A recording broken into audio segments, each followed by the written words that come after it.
Can you hear me? Yes? Yes. Yes. Okay, thank you, Angela, for affording me the opportunity to participate in the BEMA series. Before I begin, I'd like to acknowledge that I'm speaking to you all from the territory of Nipissing First Nation within the Anishinaabeg lands protected by the Robinson-Huron Treaty of 1850. And as a settler here, we are grateful to be able to live and learn on these lands with all of our friends and relations. I'm also grateful to be invited to address this seminar series. My discussion today is, as Angela said, a first reconnaissance of the chronological, geographical, and sociocultural territory of what is, for me, a new direction in my research, defined broadly as Hellenistic Thrace. As a scholar who's new to the study of ancient Thrace, however, I've been immediately struck by some methodological challenges involved in defining my subject right from the outset. More specifically, I've been struck by just how much the terms such as Thrace and Thracian might in fact actually obscure from view. The reason for this, I will argue, stems from the fact that the terms Thrace and Thracian really owe their genesis to the colonizing, what I would call the colonizing Greco-Roman gaze. Moreover, modern scholarship, it seems to me, continues to perpetuate this colonizing view, albeit unwittingly, unintentionally, with the implications, or with certain implications for how we come to ascribe meaning, historical meaning, to material culture. It's my contention that the modern approaches to the interpretation of material culture still utilize a somewhat essentialist view of culture and ethnicity that is itself born of the aforementioned colonizing gaze, often leading to rather strained reconstructions of concrete social, cultural, and political relations and conditions on the ground. Now, my approach today will be a broadly comparative one. I'll begin with a discussion of some of the distorted conclusions reached by those working with the material culture of the Indo-Greek kingdoms, and I will then go on to try to demonstrate that some of the assumptions about material culture and its meaning there are present in many approaches to the study of material culture in ancient Thrace. So then, let us begin. Oops, my slides are not changing. Hold on one moment. There we go. Can everybody see that? Yes? All right. So to begin, in his on the fortune or virtue of Alexander the Great, Plutarch notes, on the other side, take a view of Alexander's discipline, and you should see how he taught the Hyrcanians the conveniency of wedlock, introduced husbandry among the Arachosians, persuaded the Sogdians to preserve and cherish, not to kill their aged parents, the Persians to reverence and honor, not to marry their mothers. Most admirable philosophy, which induced the Indians to worship the Greek deities and wrought upon the Scythians to bury their deceased friends, not to feed upon their carcasses. We admire the power of Carneades' eloquence for forcing the Carthaginian Clitomachus, called Hasdrubal, to embrace the Greek customs. No less, we wonder at the prevailing reason of Zeno, by whom the Babylonian Diogenes was charmed into the love of philosophy. Yet no sooner had Alexander subdued Asia than Homer became an author in high esteem, and the Persian, Susian, and Gedrosian youth sang the tragedies of Euripides and Sophocles. Among the Athenians, Socrates, introducing foreign deities, was condemned to death at the prosecution of his accusers. But Alexander engaged both Bactria and the Caucasus to worship the Greek gods, which they had never known before. Plutarch's vision of the cultural impact of Alexander's conquests on the Far East, the vision of the colonizing subject, though clearly overstated and replete with cultural stereotypes of the barbarian other, was far-reaching, shaping even how modernity came to understand the contours of history and culture in India and Afghanistan from the 4th to the 2nd centuries BCE. The common narrative pertaining to that impact goes something like this. Alexander's campaigns in Bactria and India, roughly modern Afghanistan, Pakistan, and the Indus Basin from the watershed down to the sea, resulted in numerous colonies of demobilized veterans from Alexander's armies. Appian's Syrian Wars notes that after Alexander's death, Seleucus I undertook his own anabasis, perhaps somewhere around 307 to 305 BCE, during which he brought Bactria under Seleucid control, perhaps founding the cited Ai-Khanoum in northeastern Afghanistan. The ancient name is, of course, not known to us, and ceding Alexander's erstwhile Indian territories to Chandragupta Maurya in exchange for a treaty sealed with Epigenea. From this point, literary evidence becomes rather thin. A few fragments from the notoriously unreliable Justin, some remarks from Polybius, and some in Strabo are essentially all we have. Thus, most of what we think we know about the Greek presence in Western India after the Indus Treaty comes mainly from material culture and particularly from numismatics. The giant in this field, W.W. Tarn, whose 1936 publication, The Greeks in Bactrian India, was an ambitious work of scholarship and is still widely cited as one of the principal sources of information on the Hellenistic Far East to this day. Much of the subsequent scholarship on the Hellenistic Far East can in some way be read as a sort of a variation or a commentary on the work done by Tarn. Leaving room for discrepancies surrounding chronology, Greco-Bactrian and Indo-Greek coins, the principal means of establishing those chronologies, have no internal dating system. The common narrative then goes something like this. By about 305 BCE or so, Seleucus Nicator, as I just mentioned, consolidated his grip on the upper satrapies, though as mentioned, India and parts of Arachosia had been ceded to Chandragupta. That ethnic Greeks were still inhabitants of Seleucid Bactria and Mauryan India, as indicated by the discovery at the site at Ai-Khanoum in the 1960s, by any measure a Greek polis, and by the discovery at Kandahar of the famed Mauryan king Ashoka's rock edict 13, declaring the king's profession of Buddhism in both Aramaic and Greek. Then, starting in about 250 BCE or so, under the Seleucid satrap Diodotus I, Diodotus first began to move Bactria toward independence. Bactrian history for events between 250 and about, let's say, 211 BCE are reconstructed almost entirely from numismatic evidence. The next ray of light comes from Polybius's account of the Anabasis of Antiochus III in Book 11, around 210 BCE or so. Antiochus is said to have marched into Bactria to find that the Diotid dynasts had been overthrown by Euthydemus. After a prolonged siege of Bactria, Antiochus agreed to a treaty of Epigenea between the Euthydemed and Seleucid houses.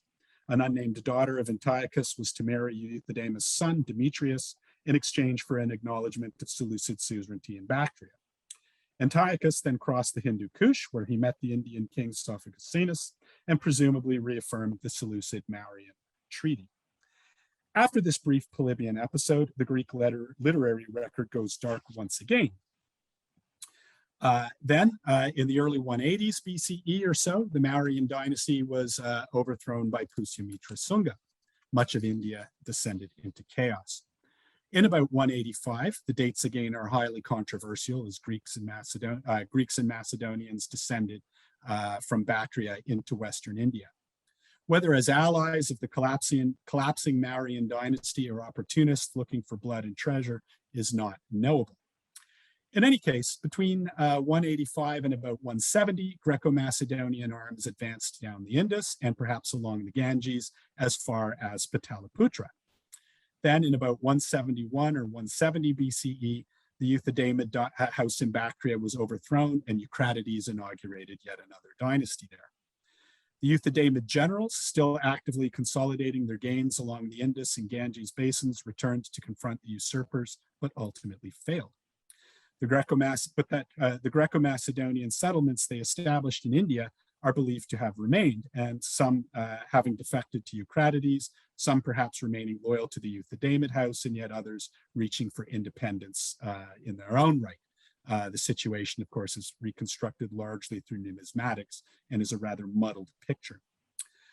The house of Eucratides would rule in Bactria until about 100 BCE or so, when Eurytsi and Saka, or Scythian nomads, would defeat Eucratides' grandson, Heliocles II, and overrun Bactria.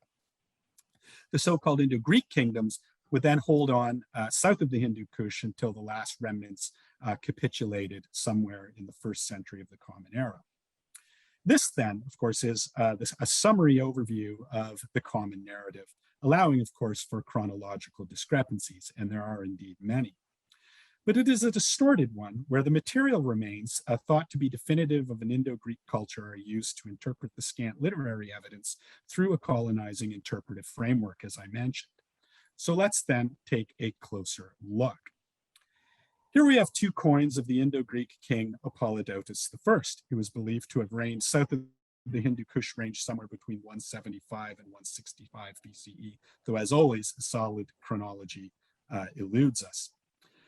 The first specimen is a tetradrachm with a bust of Apollodotus on the obverse and a seated Athena holding a Nike on the reverse, and is minted on a Attic weight standard. The legend, Basileus Apollodotou, appears in Greek on the reverse. The second coin, also an issue of Apollodotus I, looks rather different. Minted on a square flan to an Indian weight standard, it is a bilingual legend, has a bilingual legend with Basileus Apollodotou Soteros on the obverse, with a Kharoshthi version of the same inscription on the reverse. The iconography on both the obverse and reverse of the second coin are said to be distinctively Indian.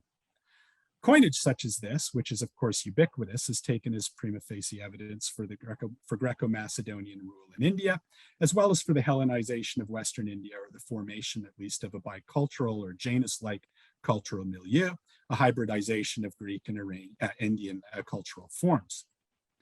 Such a reading of the numismatic evidence has shaped the way other material evidence has been interpreted.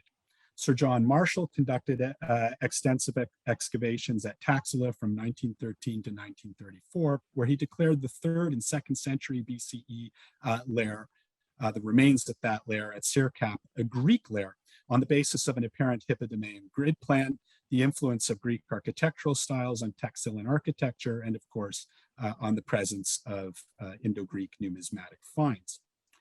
One of the main examples of the architectural evidence for the presence of Greeks and a process of Hellenization in Taxila are the Jandiel temple and the double-headed eagle stupa seen here. These clearly incorporate faux Ionic and Corinthian columns in their design, in their architectural design, betraying Greek architectural influence and perhaps cultural influence as well. In terms of epigraphic evidence, Indo-Greek scholars have often pointed to this piece, the Heliodorus pillar in Madhya Pradesh in central India. The pillar, dating to about 115 BCE, records a dedication to Vishnu by a certain Heliodorus, son of Dion from Taxila, who has come to make a dedication in his capacity as ambassador of King Antiochus, a king who is indeed attested numismatically, leading most to conclude that Antiochus ruled at Taxila. Now, most scholars have tended to read the rather thin literary evidence as, in some way, confirming the picture painted by the material remains. Strabo notes that according to the lost Apollodorus of Artemida, the Greek kings of Bactria descended upon India and conquered more of it than even Alexander himself. Further on, he adds that the Greco-Bactrian kings Demetrius and Menander conquered a vast swath of territory down the Indus Basin. Both kings are, of course, extensively attested numismatically. Another crucial reference comes from the Red Sea Periplus, a geographical description of the various ports of call between Alexandria and Baragaza, or modern Broach in India, in which Lionel Casson is dated to about the year 40 CE. When describing Baragaza, the author notes that coins of the two Indo-Greek kings, Apollodotus and Menander, were still circulating in the markets of Baragaza more than 200 years after these kings are thought to have reigned. A passage from Justin's Epitome of Pompeius Trogus provides yet another clue. When Eucratides I seized power in Bactria around 170 BCE, he was confronted by the presumably Euthydemed king Demetrius, whom he refers to as Rex Indorum. According to Trogus, Eucratides defeated and killed Demetrius and extended his rule over Demetrius' erstwhile dominions before returning to Bactria, only to be killed in turn by his own son in a palace coup. Now, in Indian literature, we appear to find yet further confirmation of this standard interpretation of the Greek literary evidence and material remains. The Yuga Purana, or Story of Ages, is a series of oracles regarding the character of the coming ages, or yugas, written perhaps around 250 CE, but containing references to events in the 2nd and 1st centuries BCE. One of these yugas, or ages, is that of the Havana Invasions. Havana is said to be a term derived from the Persian term Iona, used to designate Greeks. The Yuga Purana notes that the king leading these warlike Yavanas was named Damamita, which may be a transliteration of Demetrius, a rendering that appears to confirm Justin's narrative and his discussion of a Demetrius Rex Indorum. Finally, we have the Milinda Penna. The text, usually dated to about 100 BCE, though not without some controversy, is a dialogue between the Buddhist sage Nagasena and a certain wise King Milinda. Tarn and others have argued that King Milinda and the Indo-Greek King Menander were one and the same person, and this identification has by and large not really been questioned.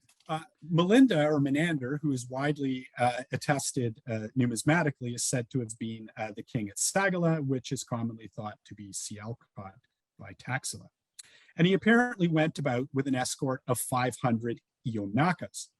For Tarn, these Ionakas are Greeks, a claim which he bases on a reference in Claudius Ptolemaeus 642 to an Ionica polis in Persis, and a Koroshthi inscription, the Nasic cave inscription 18, in which a wealthy merchant refers to himself as a Ionaka, leading Tarn to argue that he knows enough of the Greek of his day to describe himself not by the usual Indian term Yavana, but by the current Hellenistic form Ionaka. The literary evidence, when interpreted in the context of the material evidence, thus appears to strongly support the standard view on the extent of a Greek rule or presence and its concomitant cultural implications in the Indus and Ganges basins in the last 2 centuries BCE. That a hybrid Greek-Indian cultural complex appears to have formed is nicely illustrated by a description of a temple in Taxila ascribed to Philostratus' Life of Apollonius of Tyana, in the Life of Apollonius of Tyana. The temple is said to have been decorated with both Greek and Indian elements, including a bronze engraving, bronze engravings detailing the deeds of Alexander and the Indian king Porus. It has even been argued that the temple mentioned by Philostratus is none other than the aforementioned Jandial temple. Of course, there's no way of really verifying such a claim. As mentioned, all of this is typically taken to indicate a substantial Greek presence in and the Hellenization of Western India. But this, I would contend, is the view from the imperial center, as it were, which in the case is that obviously of the Hellenistic West. Indeed, the picture presented by the evidence discussed thus far is far more apparent than real. So let us take a closer look before applying some of the lessons learned here, at least in a preliminary way, to the situation in ancient Thrace. And I will begin first by returning to the literary evidence. According to Strabo, Apollodorus of Artemida, as I mentioned, claimed that the Greek kings of Bactria invaded India and conquered more of it than the Macedonians who accompanied Alexander. But Strabo is clearly skeptical of Apollodorus's claim, noting that he contradicts in Antiologeo the known facts about the extent of Greek settlement in India. In fact, Strabo does not mention a single Greek settlement in his entire account of India, nor does he cite any source later than Megasthenes, a surprising fact if there were Greeks living in India who would have been able to render a more accurate first-hand account. Strabo thus actually appears to contest Apollodorus's claim, and so this passage cannot really be taken as evidence for the establishment of Greek settlements in India. If we turn to our previous passage, Strabo's use of aige, if indeed, also appears to question Apollodorus's claim that kings Demetrius and Menander conquered all the territory in the Indus basin down to the mouth of the river and beyond. These two references from Strabo then provide nothing concrete about the extent or character of Greco-Bactrian settlement activities in India. Nor does Justin's reference to a Demetrius Rex Indorum. Osman Bopiarshi has identified no fewer than three kings named Demetrius in the numismatic record, Demetrius I, whose regnal dates, though contested, are thought to have been around 200 to 185 BCE, is often thought to have been Justin's Sindorum on chronological grounds. Yet this Demetrius minted only unilingual Greek coins on an Attic weight standard, as did Demetrius II. And while Demetrius III did indeed mint coins both on an Indian standard and with bilingual Greek Koroshthi inscriptions, Boparschi dates his reign to around 100 BCE, 2 full generations after the death of Eucratides I, making it impossible for him to be Justin's Demetrius Rex Indorum, again on chronological grounds. Eucratides did indeed mint bilingual coins on an Indian standard, but Justin doesn't provide us with any details as to where his conquest took him, how permanent were the results, or what his relations with the various peoples of India in fact were. So let us then return to the Yuga Purana, which clearly indicates that the Yavanas in fact withdrew from India owing to conflict at home. Now, many have seen this as a corroboration of Justin's account of the coup of Eucratides and his defeat of Demetrius Rex Indorum. But upon the Havana withdrawal, there emerged 7 kings in the Ganges plain who are plainly or clearly not Yavanas. The text mentions only one Yavana king in the Ganges basin. This is Damamita, which Sirkar translates as Demetrius. However, A.K. Narain has argued against the identification of Damamita with Demetrius, whose name on bilingual coins is rendered as Demetriasa, not Damamita. Returning to the Melinda Penna, Tarn and others have argued that Melinda and the Indo-Greek Menander were one and the same person. But Menander's bilingual coins translate his name as Menindrasa, not Melinda. Melinda is described as king at Sagala and is said to be accompanied by 500 Ionakas. As mentioned, for Tarn, these Ionakas are Greeks, a claim which he bases on a reference in Claudius Ptolemaeus and the aforementioned Nazareth cave inscription 18.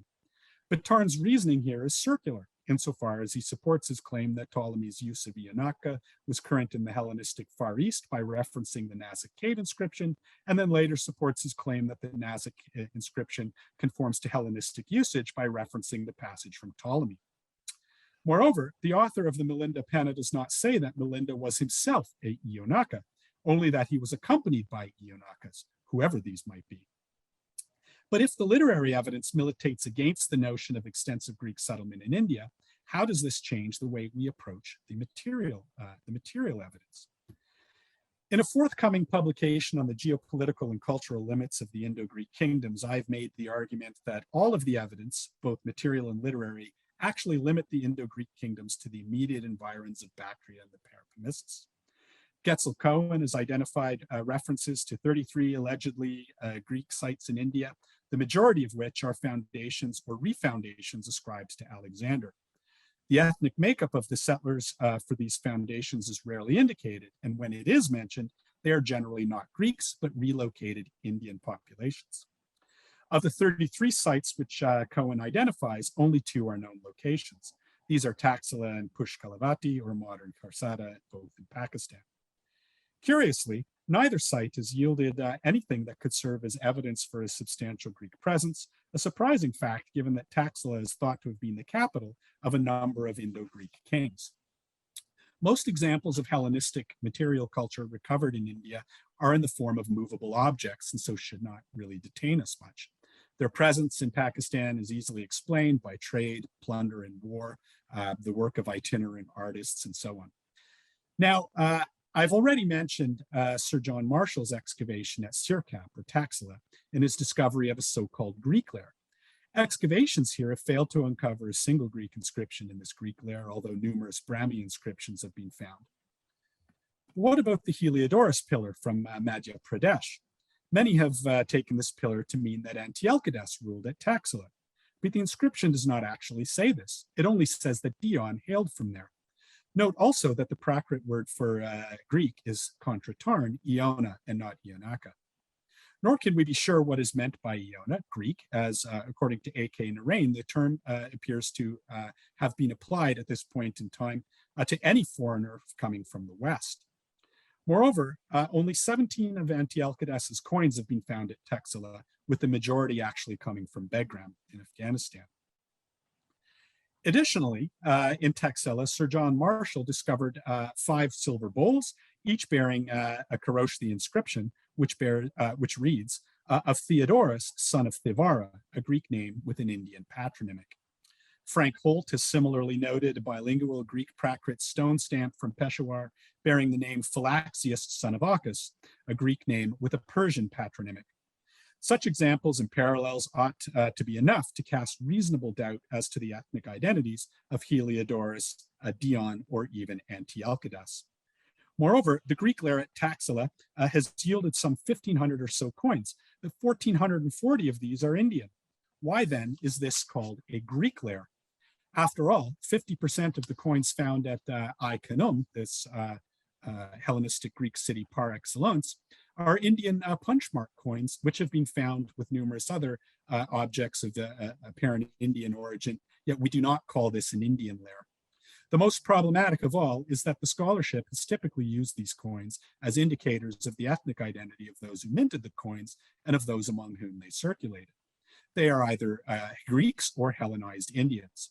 But this is just an assumption based on the apparent Indian and Greek characteristics of the coins themselves. I would direct your attention to the Scythian kings who succeeded the Indo-Greeks in Western India and who continued to mint coins with bilingual Greek Koroshthi legends and a Greek and Indian iconography, even though they were neither Indian nor Greek. We can observe this on the current slide in the bilingual Greek Koroshthi tetradrachm of Maui's I, neither an Indian nor a Greek, but a Scythian.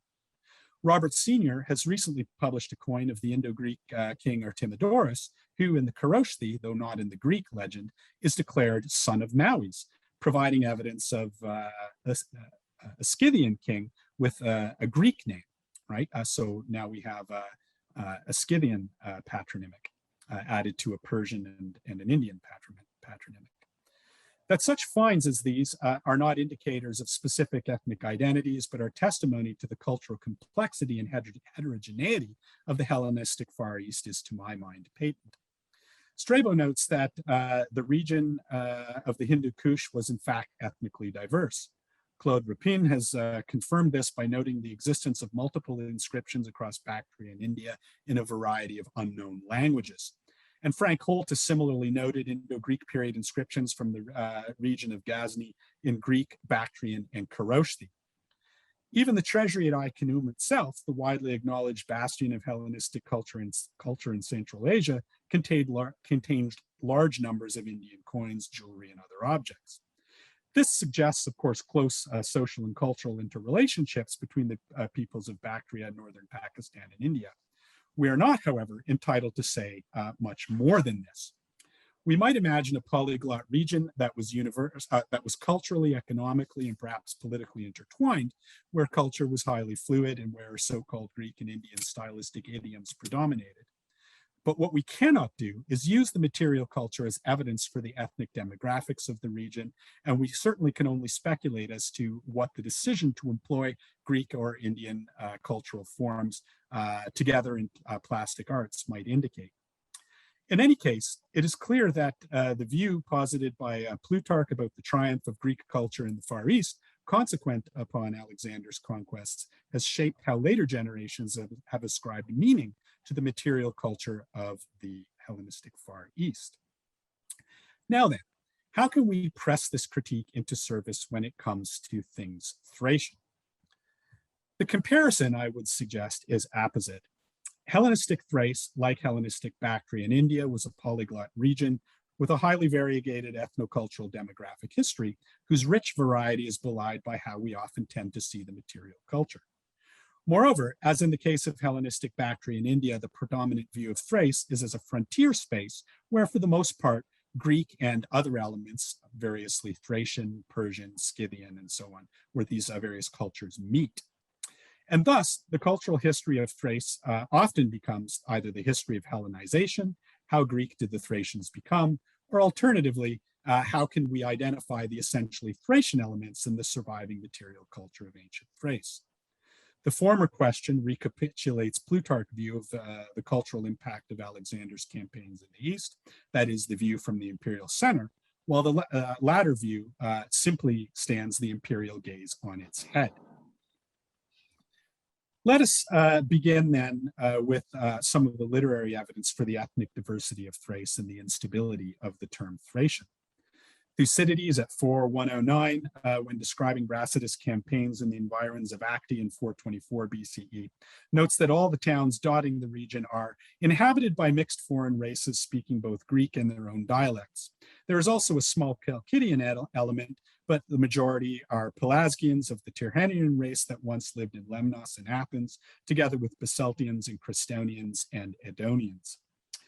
Here, Thucydides provides us with a snapshot of the ethnic demographics in the environs of southern Thrace in 424. Now, I grant that Acte lies at the margins of Thracian territory proper, but it is the ethnic diversity which includes Thracian elements to which I would like to draw your attention for the moment. Bookending the evidence from Thucydides is a series of passages from Strabo's geography, in which the geographer provides us with a similar snapshot of the ethnic demographics in Thrace in the 1st century CE. At 732, Strabo notes that the Greeks used to believe that the Gitai were Thracian, but his use of the imperfect hupolembanon suggests that they perhaps no longer think this. Further on, at 7310, Strabo adds that more recently, Aelius Cattus transferred 50,000 Gitai south of the Ister, noting that the Gitai speak the same language as the Thracians, in spite of the fact that, as noted in 732, the Gitai used to be thought of as Thracian. Indeed, the fact that the Gitai spoke the same language as the Thracians hardly bears mentioning if we are to assume that they are, in fact, actually Thracian. Strabo then tells us this because the Gitai are not Thracian, but are mixed with them. Returning to 732, Strabo further notes that the Thracians are mixed with the Bastarnae and with the Celts as well. That the Thracians, Celts, and Bastarnae actually intermarry with one another is indicated by Strabo's choice of vocabulary. Anamimictai does not simply mean to mix, as in to physically mix together, but to in fact procreate together. Furthermore, at 7311, Strabo notes that the Illyrians too, anamizgo, that is mix with the Thracians and with others. Elsewhere, Strabo notes that Thracian tribes are mixed with Dacians and Scythians. I think you all get the idea, so there's no real point in piling up examples. In Strabo's day, then, there is no real way of distinguishing Thracian from Celt, Scythian, Illyrian, or Dacian. In terms of physical appearance, Strabo, when speaking of the Pannonians, notes that they are armed and tattooed like the Illyrians and the Thracians, and he seems to lump Illyrians and Thracians together. We could multiply examples, but again, I think the point is made sufficiently clear. Thrace, like the regions straddling the Hindu Kush, was an ethnically heterogeneous space, a fact long acknowledged by many modern scholars of ancient Thrace. Yet as cultural expression is embedded in material form, taxonomies are formed in modern scholarship, and changes in style or motif are charted. But while the cataloging of changes is useful work, the taxonomies are themselves perhaps somewhat problematic, as is the taxonomy Indo-Greek, as I tried to demonstrate earlier. Let us begin with some rather problematic conclusions reached by the incomparable John Boardman, for example, in his famous work, The Greeks Overseas. Boardman sees Thrace as a frontier zone where Greek and barbarian meet, noting, not the least difficulty is the problem of knowing where to draw the line between Greek and non-Greek in the Balkans in various periods. In the days before passports, it was probably not of great importance. Illyrians and Thracians, at least, could be treated as thoroughgoing barbarians. The Macedonians were a borderline case, but the Macedonian royal family had to invoke the largely mythical family tree connecting themselves with the royal family of Argos. And Alexander was hard put to it in his attempts to justify his ambitions as champion of the Greeks in the barbarian East. After noting the Celtic, Illyrian, Phrygian, and of course Greek elements in the material culture of Thrace, Boardman continues, this broaches the problem of the sources of the Phrygians in the Macedonian Thrace area. This bridge across Europe to Asia saw so much passage and mingling of peoples that the archaeological record of the area is one of the most difficult to understand. The idea that ancient Thrace was ethnically heterogeneous is, as we've seen, clearly articulated in the literary evidence. But Boardman's concern here is to disambiguate Phrygian, Celtic, Illyrian, and Thracian elements from the Greek. I would, however, ask what is to be gained from doing this. I might point to the fact that as long as has been the case, as has long been the case in many Indo-Greek studies, so too in Thracian studies, such a view risks distorting our understanding of social and cultural relations rather than clarifying them. Boardman thus continues, when talking about Greek colonization efforts on the western shores of the Black Sea, the overall character of the archaeological evidence from these Greek cities is fairly simple. The pottery from them should reflect the origins of their citizens and their most regular visitors. As a brief example of the kinds of problematic conclusions or tricky conclusions that can be reached from this vantage point, Boardman, when discussing some of the settlements in the environs of Istria, observed that in spite of the fact that he found only Thracian burials had been found in the immediate environs of the town, it must necessarily have been a fully Greek city, owing to many Greek pottery finds. But what is a fully Greek city? What does this actually mean? As Leif Donnellan has recently noted in a study of Greek native interactions in the environs of Istria, the discovery of Thracian burials led immediately to a debate surrounding just how Greek the Thracians around Istria really were, again pointing to the use of material culture as an indicator of ethnic identity. Similarly, Zofia Archibald has recently noted that since the 1970s, much scholarship on ancient Thrace has focused on the recovery of distinctive Thracian elements in the material culture, and such sterile debates as whether certain settlement types were of the polis variety or of the ethnos variety. But why are these the only options? After all, the dichotomy Hellenic polis versus barbarian ethnos is a colonizing Greek vision. It is the vision of, let us say, of Athens. By adopting such a vision, we are doubling down on the colonizing gaze and obscuring numerous potential alternative explanations for the characteristics and dynamics of special settlements and their identities. More problematic still is the unspoken assumption that Hellenization is something that happens to ethne when confronted by the obviously superior forms of Greek cultural expression. Thus, Larissa Bonfanti, when discussing the cultural interactions of classical Greeks and barbarians generally, argued that the importation of Greek wine and symposium ware indicated the desire of barbarian peoples to participate in or otherwise imitate the cultural practices of the classical Greek aristocracy. Now, there is no doubt that the accoutrement of Greek symposium are ubiquitous in archaeological sites throughout Thrace. But does this allow us to conclude that some kind of cultural assimilation has taken place where Thracian elites are consciously imitating Greek elites in a bid to be more like them?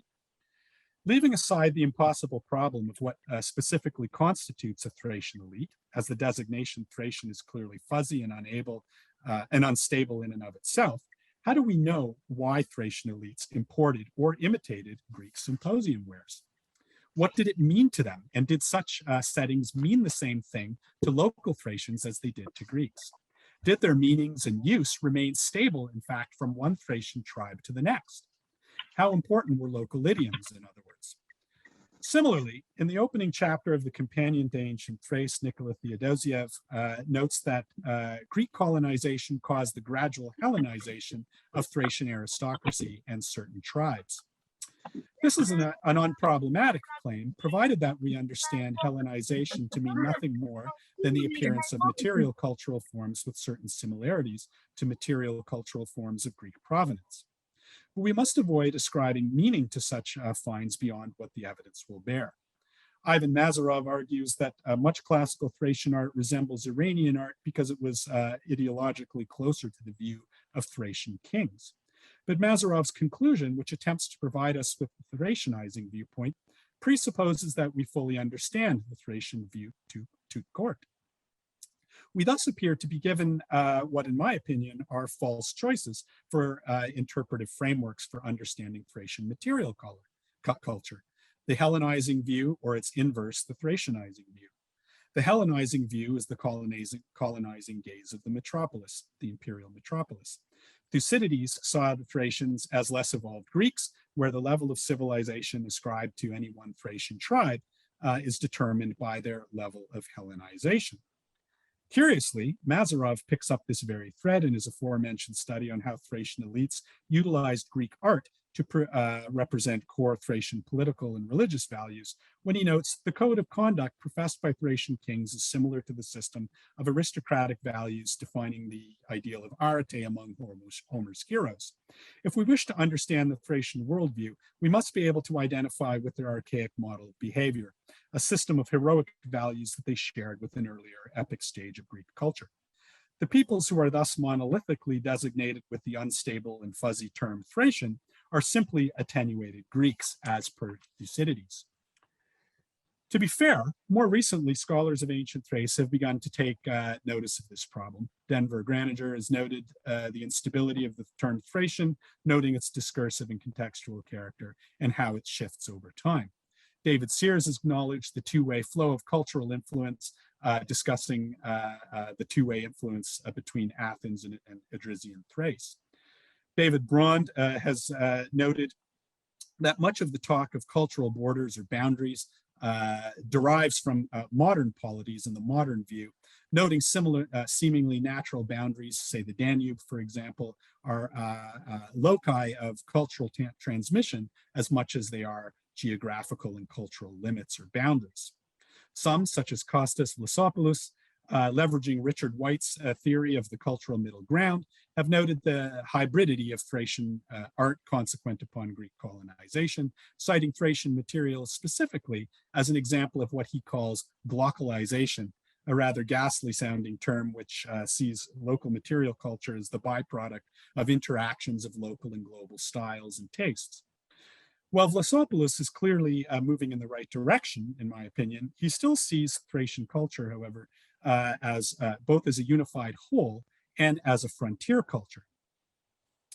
But the great challenge here is that the concepts frontier society and middle ground can really apply to any cultural setting and dynamic.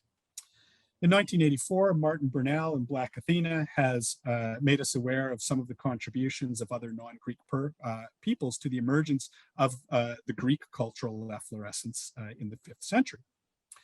Greek material culture is itself, however, a synthesis of local and various Near Eastern elements, as is attested by Greek myth and historiography, and of course by the archaeological record itself.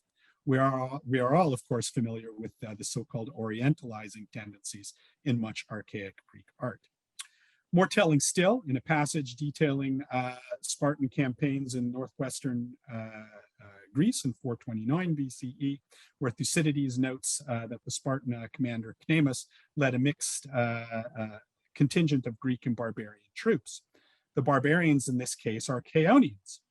Further on, Thucydides calls into question the Greek pedigree of the Eurytanians, the largest Aetolian tribe, noting that they speak an unintelligible language and eat raw meat.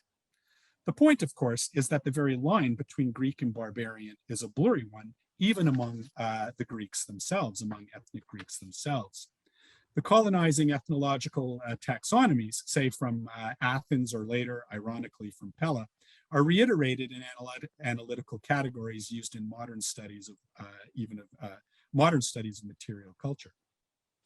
Remains are variously Greek or Thracian or Scythian or Indian, masking the variety that clearly underlies these homogeneous ethnonyms, which may or may not conform to the boundaries of real ethnic identities.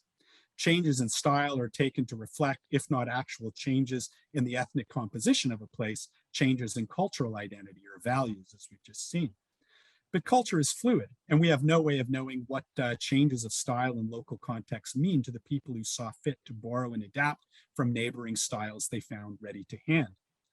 Ultimately, all taxonomic categories of material are a synthesis of previous and neighboring modes of expression suspended in plastic form. This synthesis, consciously and with intentionality, makes use of what is ready to hand, though it does so to meet local needs and tastes, which are themselves given further nuance by prevailing local structures and dynamics, much of which, of course, is missing from view. Thus, in Donnellan's aforementioned study of the interactions of Greeks, Thracians, and Scythians in the environs of Istria, she prefers the term appropriation to hybridization or Hellenization to describe the process of diachronic change to the material culture at a specific site. What we cannot know without more detailed evidence is what motivated local communities in India or Thrace to appropriate specific forms of cultural representation. Moreover, we cannot assume that such appropriations meant the same thing across the ethnically diverse expanse of the region called Thrace. The imposition of imprecise Greek ethnonyms on non-Greek peoples, such as Thracian, Scythian, Illyrian, or Celt, or Indo-Greek, is just a reiteration of the imperial colonizing gaze, and one that obscures more than it reveals. Greek writers considered the Thracians a unity, though none provide us with a rationale for doing so, and many in fact acknowledge the ethnic heterogeneity of the category Thracian. Did the Thracians identify as an ethnic unity? How then can we use Thracian material culture to reconstruct Thracian political and religious ideologies? When we use material culture as an indicator of ethnic identity and employ the dominant cultures as the lens through which the local is understood, we simply reconjure the constructed and colonizing view of the other while losing sight of the subtle, or perhaps not so subtle, variations in the concrete dynamics and agency of local populations in their own cultural production and representation. Thus, the ethnically heterogeneous peoples of the Indus Basin become the Indo-Greeks, and thus the ethnically heterogeneous people between the Aegean and the Danube become Thracians, both eager to leave behind a barbarous past for the more enlightened and sophisticated culture of their betters, a colonizing view, if ever there was one. Thank you.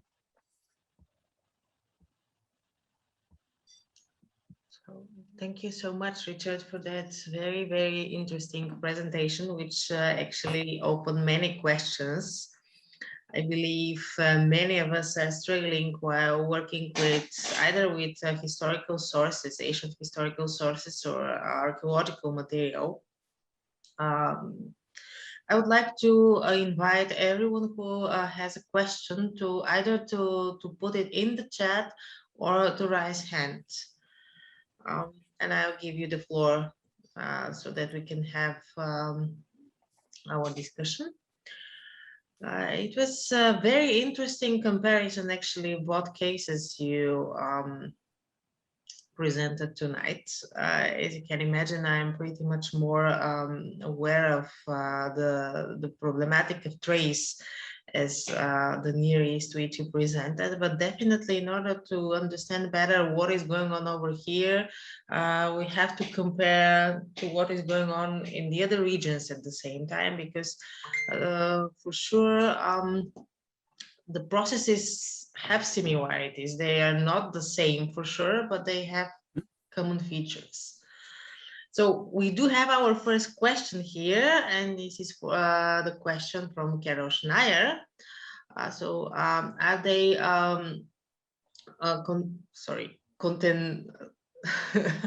contemporaneous Thracian written sources of information as to Thracian culture?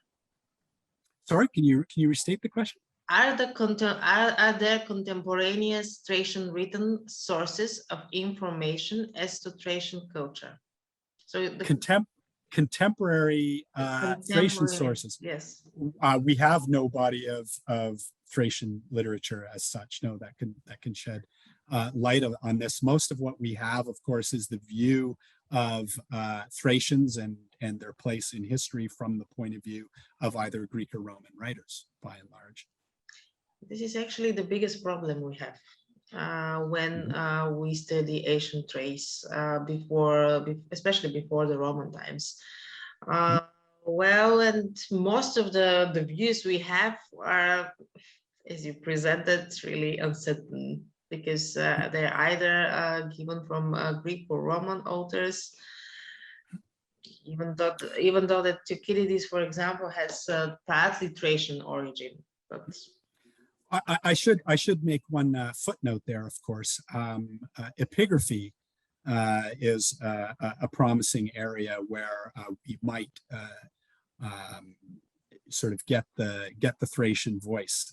I think of the Posteros inscription, for example, which obviously, though rendered in Greek, likely was something produced in the court of an Idrisian dynast or a Thracian dynast in any case, right? So this is kind of the closest thing that we have to a Thracian voice as such. We do have, yes, the Posteros inscription is one of the few stone stelae with inscriptions we have from that period. The other one is from Sotopolis, which is also interesting. It's also in a form of decree. So practically the Thracian administration apparently uses Greek.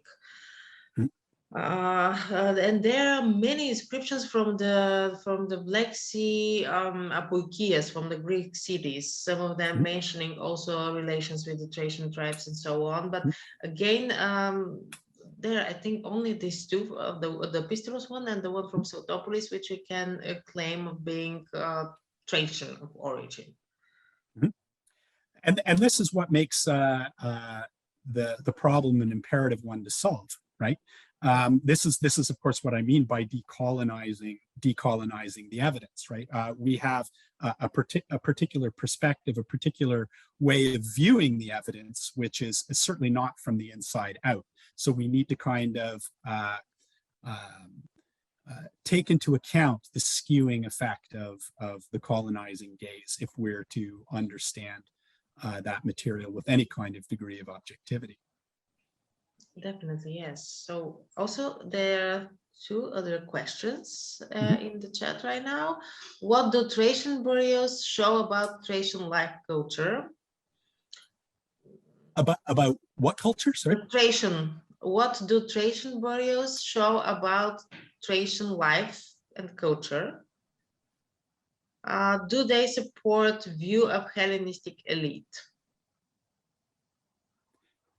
Perhaps you could elaborate on the question. Yes. A little. Well, it's a little general. It's well, definitely in the period well after Philip II, we do have extremely interesting burials which appear all around Thrace, and these are the so-called Thracian tombs covered with tumuli. Kabyle and in Kabyle we example. have, but also mainly their highest concentration is around Sotopolis, which is actually the capital of the Odrysian kingdom. But not only, we also have them in the southeastern part of Thrace, in nowadays Turkey, in the part of Thrace which is now in Greece. So their total number is over 200, I believe. They date back probably after the mid-4th century BC, and the latest ones are about to be dated with the Celtic invasion in Thrace. So that means the beginning of the third century, so 272, I believe, around. So the Kazanlak tomb, the most famous of these tombs is the tomb of Kazanlak, which Kazanlak is the modern name of Sotopolis, practically the region. It's near to Sotopolis, practically. And this is the only tomb which is nowadays in UNESCO, the tomb of this kind, which is in UNESCO, completely covered with frescoes. So the material in these tombs, this is problematic partly because the highest percentage have been robbered in the antiquity or in the newer times. So when they were discovered by the archaeologists, they were almost completely empty, most of them. We do have a couple which were not, but we also have many, let's say, other graves, not tombs, which were found with their complete inventory. And what I have to say from that inventory is very similar to the inventory of the Macedonian elite burials from the same time. So 95% these are men, who are buried as soldiers, in terms that they have their complete weaponry or almost complete weaponry inside. They have a symposium set inside usually, or part of a symposium set composed of metal vessels and clay ones. Very often they are amphoras. There's sometimes certain jewelries like for example rings. And the other thing which is specific about the Thracian burials are the horses which are accompanying the buried person in these complexes. So in most cases, we do have one or two horses buried together with the deceased. The difficult thing to apprehend in these cases, though, is the is sort of ascribing meaning to that, right? You know, when we say, well, this is evidence of Hellenization of the Thracian aristocracy, what does that in fact mean? You know, we adopt a certain material form or form of material culture and put it on display. In the case of a burial, it's obviously not really on display, I suppose. But what it means, we can't simply assume that it means the same thing in one community that it means in the next, right? In one instance, we could be looking at trophies, at plunder. In another case, it could be an actual imitation of a particular form of cultural representation. In either case, we have very different purposes for which the objects and particular motifs are being used, and we can't. The mere presence of the object, the mere presence of a particular motif, doesn't really tell us what we're looking at one way or the other. Definitely, you're right. Only concerning that particular burials which I mentioned, we have to take in mind that the heyday of their appearance coincides with the time when Alexander veterans come back from the Near East. So we can assume that, and we know from written sources, that there were Thracian soldiers taking part in that same in Alexander's army. So I personally believe that they somehow soaked this culture, and probably some of the meanings, I mean, not the meanings, but probably the beliefs or customs and even culture were probably, how to say, observed by the Thracians during this time which they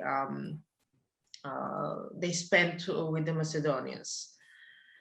That of course remains a possibility, and obviously a very logical conclusion, but it can't be a kind of knee-jerk reaction or just like an assumption, right?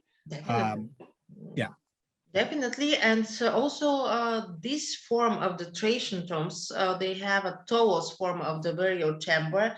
They don't appear anywhere else except in Thrace. This is the reason why they are called Thracian tombs, because they are spread in Thrace. So there are differences, as I mentioned, and unfortunately, we do not have that many evidences to say, okay, what was different for the Thracians and what was the same, like with the Macedonians or the Greeks in this case. Getting closer to the point, I suppose that I've been trying to make is, you know, I think the importance or the emphasis that should be placed on local developments, right? You know, so distinguishing, let's say, one particular set of Thracian sites from another and noting the regional variations, because as has been mentioned, we're dealing with an ethnically heterogeneous area. By using the term Thracian and applying it in a kind of blanket sort of way over all of these various sites, I think it obscures perhaps many of the social or political and cultural relationships in all of their complexity on the ground, right? And so that, I guess what I'm calling for, if I'm calling for anything, is that is to emphasize kind of the local and the dynamics of the interactions between local sites. You're completely right, and I believe that one of the problems we have here in Bulgaria is that usually the Thracian the culture here from the early Iron Age until the Roman times is considered Thracian archaeology. Mhm. So it is all under that title, Thracian archaeology, and having in mind that, as you mentioned, and we all know that there are different tribes, different history, different interactions. It is very, and also concerning the different periods, historical periods, the dynamic is very different. But let's go to the next question. Does the presence of a particular object in a burial imply it had value to the deceased? If so, would the presence of Hellenistic objects in burials show admiration? Oops, sorry.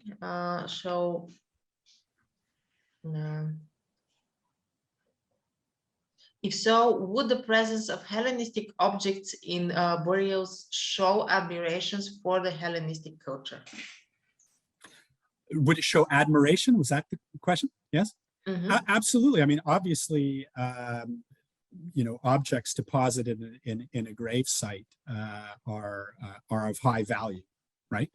The question is, why is it valued, right? In what way is it valued? Again, I can take something off of a plundered enemy, right? And that could have a value to me for that reason, or I could acquire an object because it demonstrates the extent of my reach and the extent of my social relations to communities much further afield from my own, right? Or it could simply be something that I find exquisite and beautiful, right? It could be any one of those. Its mere presence in a grave may tell us that it was valued, but it doesn't tell us why it was valued or in what capacity it was valued. Right? Definitely, you're right. It's difficult to say what was the purpose of putting this particular object in the grave.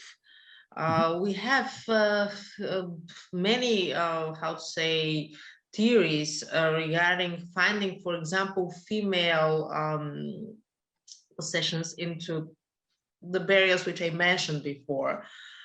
Again, there are many different explanations of that. So probably it was a gift from a mother, from a wife, or it was part of the possessions of this person who got that object somewhere else anyway. But what I personally think that matters also, especially when we talk about that same veterans who came back from the Near East, that having these splendid burials might have been important also for their relatives in order to show their connection to the deceased who might have been important, who is probably newly reached in a certain way, and it was important for his family to prove that they were connected to this especially important person. This is what I have been thinking also. An advertisement of status. Definitely. Having also in mind that this period is very dynamic from a political point of view in Thrace. So there also, not only in Thrace, but what it comes to the different states which inherited the Macedonian kingdom practically. So the fight for power was something like everyday life always. Different dynasties were fighting against each other and so on. But let's see the next question. So this is from Rebecca Gertz, thank you for your talk. I really appreciated all the evidence you flagged that is problematic that I didn't know about. My question is, if we don't take a Hellenizing view and we don't take a Thracianizing view, what do you see as the way forward for understanding multicultural engagement in these regions? Beyond just it was complex and multicultural, it sounds like you're advocating for a focus on archaeological context and bottom-up interpretation. That's excellent. It is a very difficult question, and in a, I suppose, a preliminary answer to that would be yes, I would agree. That is exactly what I'm suggesting. I think some of the newer ideas being expressed in network theory and its application to the understanding of material culture is perhaps useful, trying to establish local connections, right, in the archaeological record, I think is crucial, right? Removing it, a particular site from, let's say, the broader sort of historiographical narrative. You know, we know that Thrace, for example, was in the Hellenistic period a contested space, particularly after the death of Lysimachus and so on. Rather than trying to understand what is happening at various sites in Thrace in the context of the narrative which follows, I think it's more important to establish what is happening locally from the bottom up, because that's going to be what really conditions people's daily lives, right? What is happening in the broader sort of geopolitics of the Diadoques is not necessarily of concern to local Thracian communities, right? It might impinge upon them in some way, but their concerns are going to be driven primarily by local needs and by local issues, right? So again, I would emphasize, yeah, the local and the bottom up. Try to set aside any assumptions about the cultural meaning of appropriating one particular motif or another, and try to understand it in purely local terms, which again won't always be possible because all we have is the material context, right? We have to be prepared to accept that. Definitely. Does that answer the question? I hope yes. Yes. Okay, she gave us a thumb, so yeah. Well, any other question? Anyone? Okay, we have another question. Carol Schneier, have there been any geographical studies of how far Hellenistic goods traveled from trade routes of the time? Example given, were Hellenistic goods widely dispersed over the countryside, or were they confined to trade corridors? They tend to move. There are studies. I know that Indo-Greek coins have been found in China, and they've been found actually in the UK as well. How and when they got there is, of course, impossible to know, right? But certainly in the context of the Indo-Greeks, I mean, you're talking about the genesis of what would ultimately become the Silk Road, right? So these are, and its various branches. So these are very active trade routes, and they are active trade routes really from Achaemenid times on. But that is typically where they're found, like in terms of their dispersion. So the answer is yes, and yes, they tend to typically follow known trade routes. Yes, regarding trace, we do have roots, clear roots in this time, in the even the pre-Hellenistic time, like actually from the foundation of the first Greek cities at the Black Sea coasts. We already have, let's say, easy way for trace to get goods, imported goods, but also they were exporting through these trade centers. Emporium Pistiros, which was mentioned tonight also, this is the only trade center which we know for certainty in the heart of Thrace for the moment. And from where also the Posteros inscription, where the Posteros inscription was found. So that's why we know for certainty that this was such a kind of a trade center.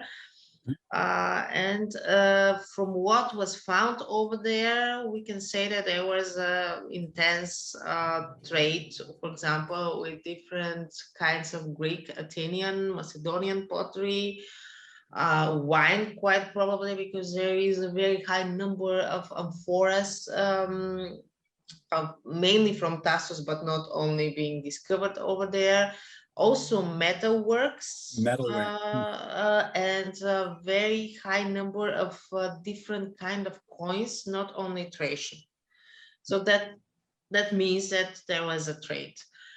Regarding the rest of Thrace, we have certain sites where we also have imports of the same kind, which I mentioned in Pistiros. So presumably there was the trade was happening along the rivers, like Maritsa River, on which Pistiros is located, is one of these rivers which was supplying, I mean, which was the way or the waterway for this trade.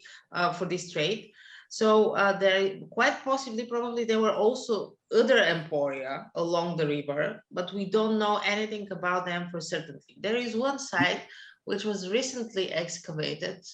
It is its name is Vasilevskiy. It's a very small place in Plovdiv region. They excavated remains of a temple, which is very similar to the Greek architecture, and the amount of the finds there supports the theory that quite probably we do have other emporium probably there, or definitely a settlement with a mixed population. Well, the Posteros inscription also, again, makes reference to other emporia, right? Unknown emporia, but other emporia. And this is before. This is practically the time after Cotys. Yeah, so we can say also that the fact that Cotys was an Athenian citizen speaks that the political relations, also the economical relations, were pretty developed at that point, at least with this part of the world. Also, you know that the so-called Persian invasion, like the Persians only went along the Black Sea coast to Scythia, but the fact that we have a big number of hordes with vessels very similar to the Persian symposium set is also speaks to us that we do have influence on the material culture.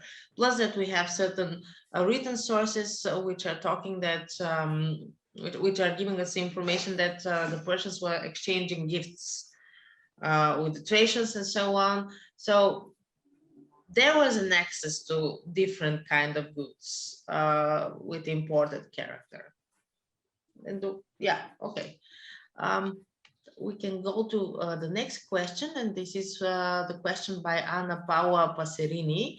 Thank you very much for the great talk. Your presentation raised many interesting points that remind me about some conversations I have had about the thorny issue of chronology and narrative building based on archaeological materials, and the taxonomic issues that are related to that, which is exacerbated when thinking about periods bearing necessarily cultural names, etc. For example, some have suggested focusing on practices rather than material objects. But how do we ultimately get away from dealing with archaeological materials and the limitations of our categories? And the limitations of our, sorry? Our categories. Oh, categories, yes. Categories. From the limitations of our categories.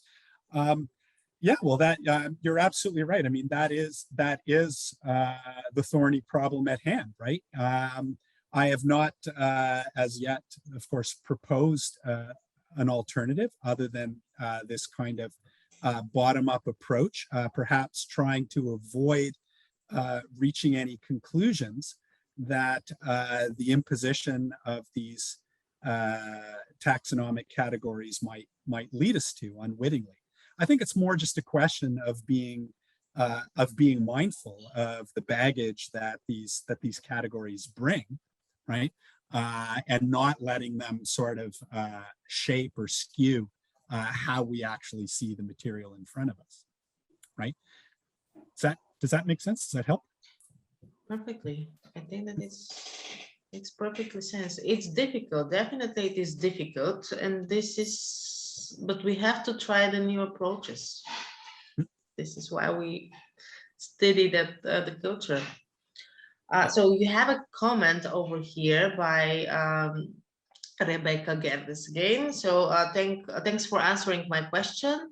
The way you're heading with interpreting bottom-up makes me think both of Kathleen Barrett's work in the Mediterranean, both late Bronze Age and later Hellenistic Roman, looking at what specific contexts imported objects and elements emerge in. And I agree with you about network theory.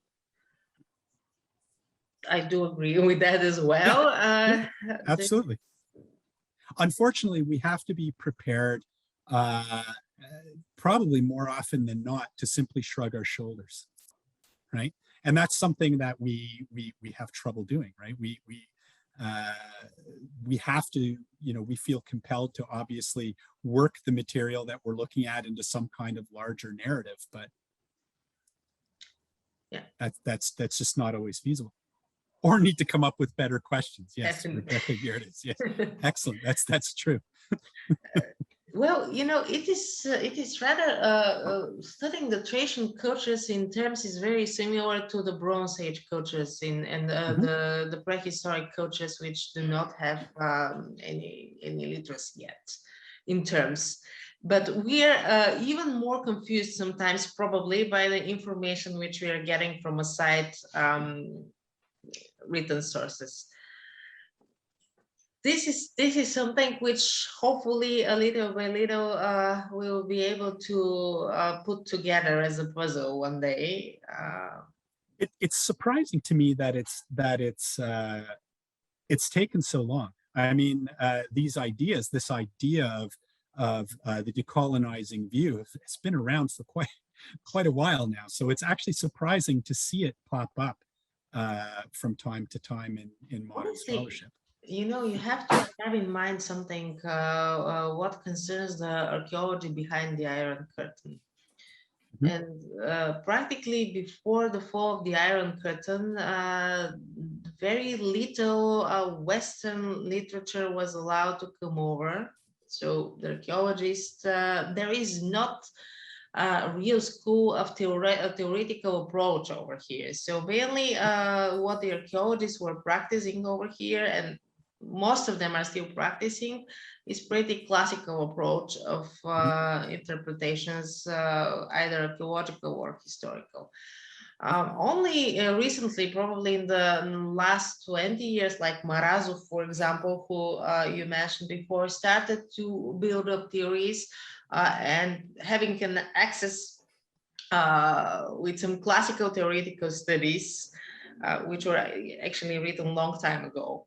So I think this is for the Thracian, for the archaeology in Thrace, this is still something new, but this is the reason why it makes it also so interesting, because it's a new, I mean, it's not a new material, but it's a material which hasn't been put in this theoretical context yet. So we do have another question by Carol Schneier. Which Thracian trade goods were valued, imported to Greece at that time? What evidence is there for Thracian influence of Greek culture? Well, take the second question first. Is it David Braun? I actually have the work in front of me here somewhere. I think it's David Braun. I mentioned it in my paper. If you give me 1 second, I will dig it up. Where are we? I'm sorry, not David Braun, David Sears, excuse me, has conducted some studies on the two-way flow of cultural influence between Adrisian Thrace and Athens, right? In which he looks at some of the ways in which Thrace actually, the material culture of Thrace had an impact on developments in Athens in the later classical period. Yeah, so that would be one example of what you are asking, I think. The other part of the question, sorry, was which Thracian trade goods were valued, imported to Greece at that time? Well, I think there's a wide that's a long list, right? I mean, we find reference to salt, to slaves, Silver. I was going to say precious metals, silver, and so on, right? And also a wooden material, as far as, and probably wood. Grains as well. Then we have a question by Patricia Smith. How significant do you think is the adoption, integration of Greek religion in the use of Greek religious symbols, for instance, on coins, as evidence of the influence of Greek culture, for instance, in Bactria? That's an excellent question, and it's an example of the thorny issue that we're actually dealing with, right? A symbol appears on a coin, for example, or on a work of art, right? Presumably English. There is a tendency for us to undertake our own sort of interpretatio Graecia, right? And to assume that the symbol means the same thing in a local context in which that it means in a, let's say, a wider Greek context, right? But if I can give you an example, some Seleucid coins, right, utilize, sorry, not Seleucid coins, some Babylonian coins under Seleucid rule will use the local coins, that is, will use the image of the archer, right? The archer has two different meanings in this particular context. On the one hand, the reference is to Apollo, right, the archer god, and this symbol associated with archery and so on, which is the patron deity of the Seleucid house, right? On the other hand, it's also a symbol that looks very much like the Babylonian god Nabu, right, who is also depicted as an archer god, right? What you're looking at is a question of emphasis and who's looking at it, right? It'll mean one thing in one context and another thing entirely in another context. We can say the same thing, of course, about any other sort of religious symbol. Herodotus talks about temples that Phoenician temples that are dedicated both to Heracles and to Melkart, Tyrian Melkart, right? Same building, right? Different cultic observations, right? Does that answer the question? I think yes. Well, here we have another question then by Carol Steyer. Could Greek style coins have been used to pay Greek soldiers in Thrace, but not adopted by wider population? Well, coins, I mean, silver coinage in particular is often used, well, not often, it's almost universally used to pay soldiers, right? So yeah, I mean, that's entirely possible that Greek coins would be used to pay Thracian soldiers. I think that was the question, right? Can Greek coins be used to pay Thracian soldiers? Yes, I mean, many of the coins that find their way into Thrace, particularly the coins of many of the diadoques, would have found their way back to Thrace in exactly that way, right? Would have come back in the pockets of soldiers who were fighting with one of the successors or the other, right? This is where bronze coins are far more interesting, right? Bronze coinage can tell you an awful lot more about local context than silver coins can, because they're typically, I mean, it's smaller change, it's used for local transactions. They're more likely to reflect local identities as well than silver coinage, which is used for larger transactions and so on. But in short, yes, absolutely, coins are used in exactly that way. Mm-hmm.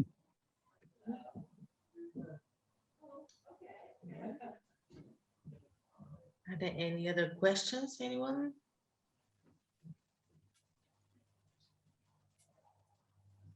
Now, coins, also the Thracian coins are something extremely interesting, like probably all the coins which have been in one way or another influenced by, let's say, the Greek or the Macedonian symbols later on. It's, for me personally, one of the most interesting things is the image of Alexander and the way how long he existed in the time after his death, on the coinage of so many different tribes and states which were founded later on. It's incredible. Some of the diadoques too. I mean, Seleucus I continued to mint some coins with Alexander's on them. Lysimachus in Thrace, of course, did precisely that. He was obviously a symbol of authority, right? Yeah. But you know, Thracian coins kind of make an interesting point, an apposite point, right? This is the type of evidence, of course, that was used in the Indo-Greek context to indicate the Hellenized, as an indication or as evidence for the Hellenization of local populations. But when we consider the use of coins in the broader context of trade, particularly longer distance trade, you have to ask yourself, who are their trading partners, right? And you're going to want to use a coinage that is recognizable and intelligible to the people with whom you're trading, right? And this would explain, of course, the appearance of Hellenized elements on Thracian coinage as well. It doesn't necessarily mean that it can't necessarily be taken as a reflection of Thracian identity so much as the parties with whom they may be trading, right? Definitely, yeah. It's also a very interesting topic for an entire lecture, I believe. That's right, a topic all its own. Well, if there are no other questions tonight, I would like to thank you once again, Richard, for that excellent talk. And I hope that we will have the chance to continue this discussion some other time. Absolutely. Well, also, I would like to announce to everyone that our next lecture is going to be on the 4th of December, December 4th, and it is going to be given by our colleague Alexander Manev. He's going to speak about one of the Balkan heritage sites, Bonamasio, the so-called site of Bonamasio, where the Posteros inscription actually was found. This is the site which he and I started excavating in, if I'm not wrong, 2016. And he's going to present the results of our excavations, which are mainly giving evidences that the road station is probably not exactly there, but we have very interesting late antique fortress and the medieval settlement and necropolis on the top. So those of you who are interested to hear more about this, we are going to publish the information in the beginning of the next week on our homepage. So have a nice evening or a nice day, everyone, and hope to see you soon in a month. Thank you very much, Angela and Ivan, for having me. It was great having you and hope to see you soon live. Yeah, absolutely. Yeah. Bye. Bye all. Take care. You too.